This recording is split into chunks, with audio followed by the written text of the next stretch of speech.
Hi everyone, welcome back to Virtues Voyager. My name is Lizzie and today we're going to be talking about cleanliness. So before we get started, I just wanted to set a little reminder that if you are in a space right now where cleanliness has been a challenge or you feel like you're running behind, you're not, and it's okay. And being cleanly does not mean that it has any inherent moral value, right? There's a lot of benefits to cleanliness, and I think there's a reason that it's a virtue and it is valued by a lot of people. But the fact that you are in the middle of a laundry cycle and there's laundry everywhere does not make you a bad person, right? Nobody's gonna look at somebody and say, oh, they're an awful person because they are in the middle of laundry right now. And that's the thing about a lot of chores that you might feel inherently really challenged with, is that they are so repetitive, right? So we get to a point where we're like, oh my gosh, I've cleaned my entire house and I feel really good. And then all of a sudden there's laundry to do again. And I've been kind of thinking about this a lot, and I've encountered a couple different perspectives. I don't know exactly where all of them came from, to be honest with you, but that's the thing about it, is laundry and dishes and those kinds of things are a cycle.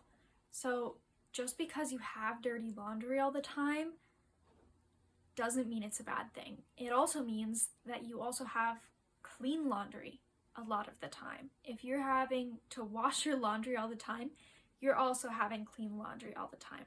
And so it's this beautiful gift that you can give to yourself to acknowledge it is a cycle and it is a process, and it's okay to be any which way, any point on that circle of that process. So when you see those dirty dishes, just acknowledge that they're a part of the cycle and that you had food to eat off of those dishes. And it's okay, you know, however you're feeling about them. But it doesn't make you a bad person to have those. In that same vein, before we get into the Family Virtues Guide specifics about cleanliness and why it's a virtue and why we might want to try to practice it to see if it's something that we find valuable in our life, I'd also like to have a book recommendation. And this one is called How to Keep House While Drowning by K.C. Davis. And this is a really beautiful book, especially if you have any form of neurodivergence or challenges with executive functioning and figuring those kinds of things out. This book is wonderful. It is so validating, and it really does help you kind of think about some different tricks about making sure that you're keeping up with your hygiene, because this doesn't come supernaturally to everybody, right? So some of the examples that I have read out of this book are having baskets. If you struggle with piles of clutter all over your home and they're all valuable things and you need to keep them and you just don't have a spot for everything, and it's really easy for them to get, pushed around to different spaces, but the clutter overwhelms you or you trip over it and you're wanting a change, she recommends getting baskets and literally just throwing everything in a basket, because then it's contained and it looks kind of like it's in its nice, perfect spot. And you can put baskets anywhere. You can put them in the kitchen, in the laundry room, in your bedroom, in the bathroom. There's all kinds of tips like that that are really, really cheap and easy to implement. Yeah, a gentle approach to cleaning and organizing. So if that's of interest, definitely check it out. Go to your local library. You don't necessarily have to buy every book that I recommend. Your local library probably has them, and if they don't, they can probably get them from another branch. So talk with your librarians and see if you can support that local library. Local libraries are wonderful, and I will never shut up about them. So that's my book recommendation and my little caveat to: you're not a bad person if your house is messy. But if you are interested in practicing cleanliness and testing it out as a virtue to see if it would be a value of yours, and what some benefits might be to it, feel free to keep watching. So we're going to start out with the Family Virtues Guide. I'm going to try to keep this one shorter. I've been really rambly in the past. I also have these virtues cards, which are really a sweet shortened down version. Okay, we've got cleanliness. Cleanliness means washing often, keeping your body clean, and wearing clean clothes. When you practice cleanliness, you feel and smell fresh. Cleanliness means keeping your room neat and clean. It means doing your share to help your family keep your home in order. And then it also mentions that cleanliness can be in your mind as well as your body. A clean mind means you keep your thoughts on things which are good for you. You can clean up your act by deciding to change when you have done something that you aren't proud of or when you made a mistake. It is wiping the slate clean and starting over when you want to improve yourself. Staying clean also means keeping your body free of harmful drugs.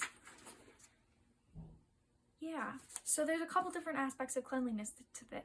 There, like your home, your body, and your mind, right? So keep in mind that if you can't practice cleanliness in your home, maybe you live with other people who don't value that and it's really hard to keep up, or it's not your place to move their things, you can also still practice cleanliness in your body and your mind. Why practice cleanliness? Keeping yourself clean not only makes you feel good, it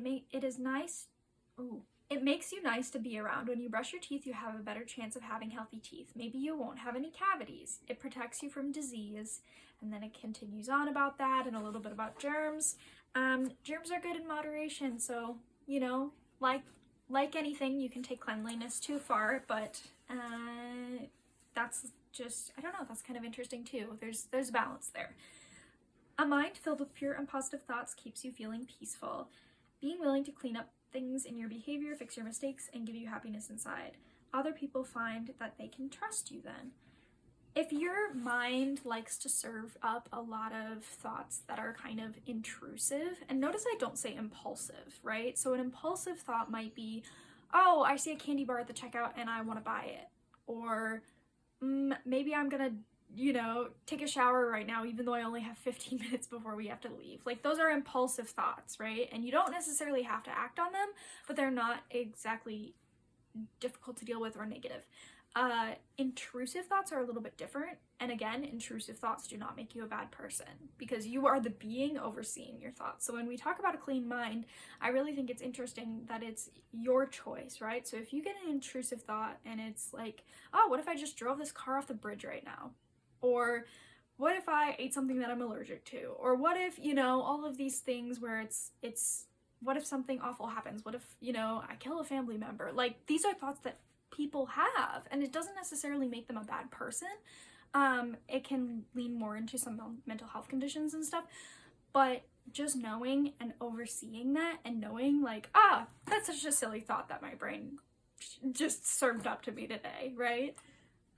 Just knowing that those thoughts are not you is kind of a way that you can kind of take a step back and remove yourself and realize that you can have a cleanly mind, right? Even if your brain does kind of serve those things up to you. It continues on. It talks about how cleanliness prevents diseases and it makes you better to be around, right? Some people are sensitive to smells, so having bad breath can be kind of overwhelming for both the person who has to deal with it and other people. So if you can easily fix that by just brushing your teeth, go for it. Just little stuff like that, right? And not everything we can fix on our own, but there are a lot of little steps that we can take in our lives. When you keep yourself and your surroundings clean, it keeps your spirit strong and peaceful. Yeah. So how do you practice it? Things like brushing your teeth, washing your hair, taking a shower. Those are really basic things. Making sure that your laundry is ready for you when you need it, or asking for help. That's another really great way to upkeep cleanliness if you feel like it's too much for yourself and you have the time or money or ability to outsource some of that to a professional or a family member or friend who's willing to help. Those are all valid ways to participate in cleanliness. At another level, it is straightening yourself out, bringing yourself back to your best. Cleanliness means to remove those things that result in dis-ease, things that interfere with your well-being. So this might be things like sleep hygiene, which is turning off your phone before bed, or, that kind of thing can also lean into cleanliness. Eating healthy foods for yourself, making choices there. And then we'll move on to the next page. We don't need to read all of that. Okay, congratulations! You are practicing cleanliness when you keep your body fresh and clean, when you put things away after you use them, when you do your share to help keep your home clean and neat, when you put only healthful things in your body, when you use clean language, and when you make mistakes, you clean them up. So keep trying when you start to look and smell dirty, when you forget about washing or brushing your teeth, when you leave things out instead of putting them away neatly, when you don't help with the family cleaning, when you keep living in the mindset of clutter, or you use unclean language. Yeah. And there's a lot of really good tips on the internet. If you struggle with personal hygiene, you're not the only one. You're not, I promise. Whether that's due to sensory issues or lack of time, you're not the only one who struggles with those things. So there's a lot of really great things out there, like dry shampoo. I tried it recently, wasn't my favorite. I don't know if it was just the one I tried or if it was just dry shampoo doesn't work for me in general. But there's things like that. There's also bath wipes. You can also do things like put your hair in a up style so it's slick back. You know, there's that kind of stuff that you can do, extra coats of deodorant, all those good things. So if something doesn't feel accessible to you, there are absolutely all kinds of ways, and also an occupational therapist is another really, really great person to ask if you have any sort of disability that stops you from doing those kinds of things. So on that note, thanks for joining me learning about cleanliness. I'd love to hear your thoughts about it. If you have any like hacks or tips about things that you've learned in your life, feel free to put them in the comments to help other people out. And on that note, yeah, like and subscribe if you want to see more of my videos, and I'll see you all next time. Yeah, okay.